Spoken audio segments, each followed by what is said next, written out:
let's try to get at this another way and talk a little bit about families.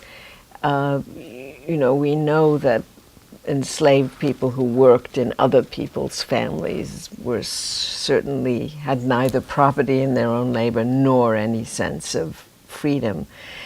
Did newly freed women, men, but particularly women, want to create families? Were these going to be to replicate the families of the white people they were familiar with? What are we talking about when we're talking about how formerly enslaved people imagine families and then actually create them?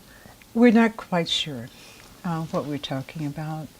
There is one body of scholarship that says that freedom meant to black people the right to constitute something along the lines of white families, you know, a nuclear, heterosexual Domesticity. right.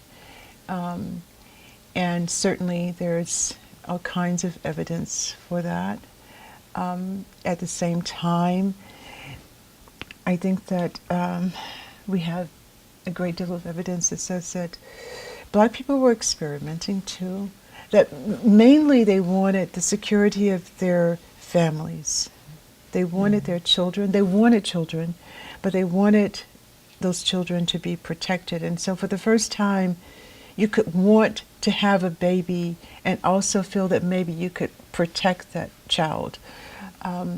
But the nature of the family unit was in flux. And in part, it was because the war had disrupted families once again. You know, the domestic slave trade had done it before, and now the war.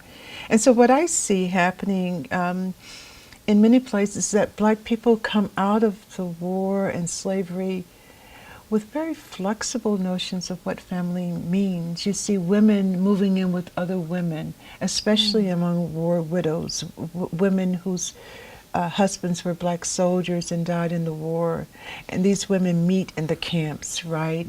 And they reconstitute communities and families. They are there for each other, and when the war ends, they move in with each other. They help each other with their children if the husband is deceased. By the late 19th century, for sure, the traditional ideas about what makes a family and how a family should look are preeminent in the black community, but that has required some decades of work, right, of uplift work, racial uplift work, and, you know, black people being told that in order to be considered qualified for citizenship and qualified for equal treatment, you have to look the part. And part of looking the part means having a family that looks the part with a husband and a wife and children, and that's nuclear and that lives in a tidy cabin, even if it's a cabin that it looks like a space that respects domesticity and notions of domesticity.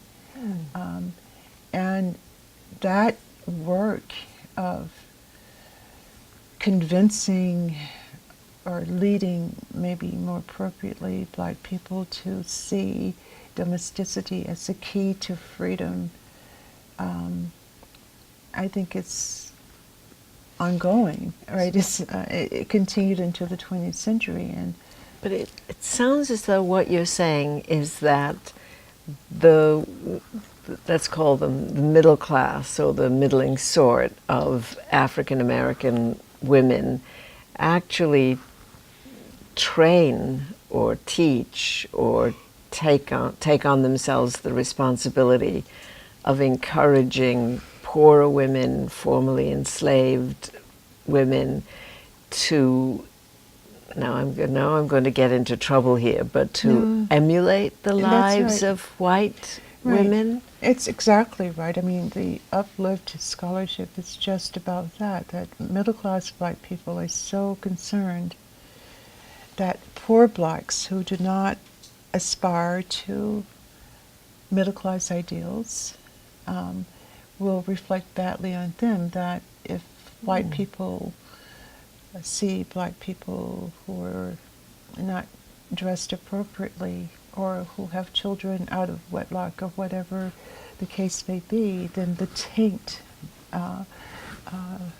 is on all black people. So the black middle class works very diligently to first say, we are not them.